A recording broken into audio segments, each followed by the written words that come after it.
গোৱালপাৰা জিলাৰ কাৰিপাৰাত পত্নী আৰু সন্তান নিৰুদ্দেশ। গোৱালপাৰা জিলাৰ মাটিয়া থানাৰ অন্তৰ্গত কাৰিপাৰা ফুলগুৰি গাঁৱৰ গোবিন্দনাথৰ পত্নী লীলা কলিতা বয়স 25 আৰু পুত্ৰ উদ্দীপন নাথ বয়স 3 বুধবাৰে দিনৰ 10 বজাত ঘৰৰ পৰা কাৰিপাৰা বজাৰত বিয়াৰ প্ৰেজেণ্ট আনিবলৈ গৈ হঠাৎ পেটৰ বিষ বুলি ঘৰলৈ ফোন কৰে আৰু ফোন কৰি জনায় যে মোৰ পেটৰ বিষ বাবে মাটিয়া আদৰ্শ চিকিৎসালয়লৈ আহিছোঁ, ঘৰলৈ যোৱাত অলপ দেৰি হ'ব। এনেকৈ আবেলি 4 বজাত ঘৰলৈ উভতি নোহোৱা বাবে ঘৰৰ মানুহে বিচাৰিব ধৰে।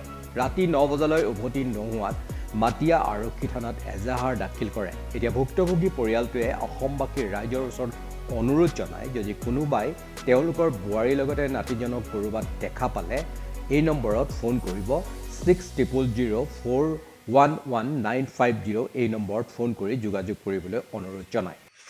বুধবাৰে এখন গাঁৱতে বিয়া আছিল, বিয়াৰ প্ৰেজেণ্ট আনিব যাওঁ বুলি ওলাই গৈছে। আমাৰ কাৰিপাৰা বজাৰ বুলি কয়, তাতে কাৰিপাৰা বজাৰত গৈছে।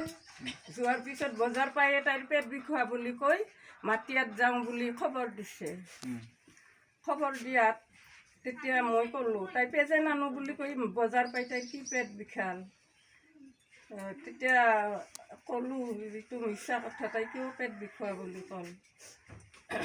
মাটিয়াত কেলে গ'ল, তেতিয়া সৌৰাকে কৈছে বিউটি পাৰ্লাৰ বুলি কৈ যে তাতে যায় নহয়, তাতে গৈছে বোধহয়, তেনেকৈ কৈছে। মই বোধহয় হ'ব পাৰে এনেকৈ ক'লোঁ আৰু। মাটিয়া হস্পিটেলত যোৱা বুলি কৈছিলে। আকৌ হেৰি মাটিয়াত মানে হস্পিটেলত যোৱা বুলি কৈছে।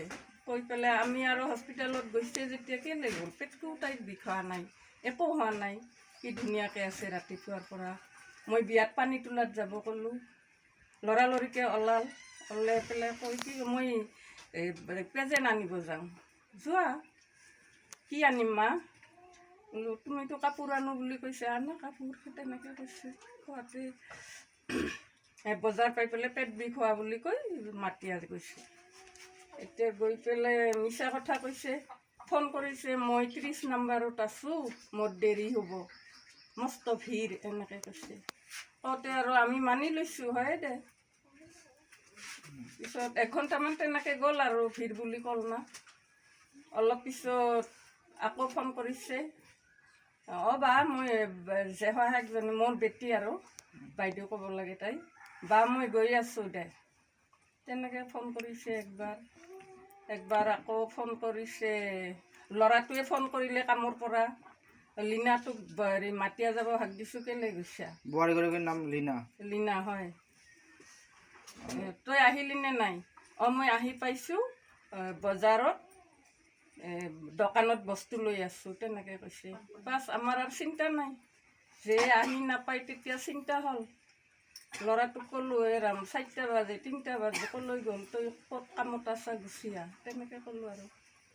বয়স কিমান হ'ব বোৱাৰীজনীৰ? 25 মান হ'ব, 24-25। আৰু নাতিটোৰ আপোনাৰ 2.5 বছৰ। এতিয়া ফোন কৰি পোৱা নাই? ফোন কৰি মানে তেনেকৈ যাৰ যাৰ নাম্বাৰ আছে, যাৰটোত ফোন কৰি চাই, কেতিয়াবা চুইচ অফ পায়, কোনোবাবাৰ আকৌ ৰিচিভো কৰে, কথা নকয়। থানাত মিচিং কেছ দিছেনে? দিছোঁ, হয়। কেতিয়া দিছে? সেইদিনা ৰাতিয়ে দিছোঁ, হস্পিটেলত বিচাৰিও গ'লোঁ, ল'ৰাই আৰু মই। বুধবাৰে ৰাতিয়ে দিছে। গোৱালপাৰাৰ পৰা চিন্তুনাথৰ প্ৰতিবেদন, টকশ্বক 24 ইণ্ডিয়া।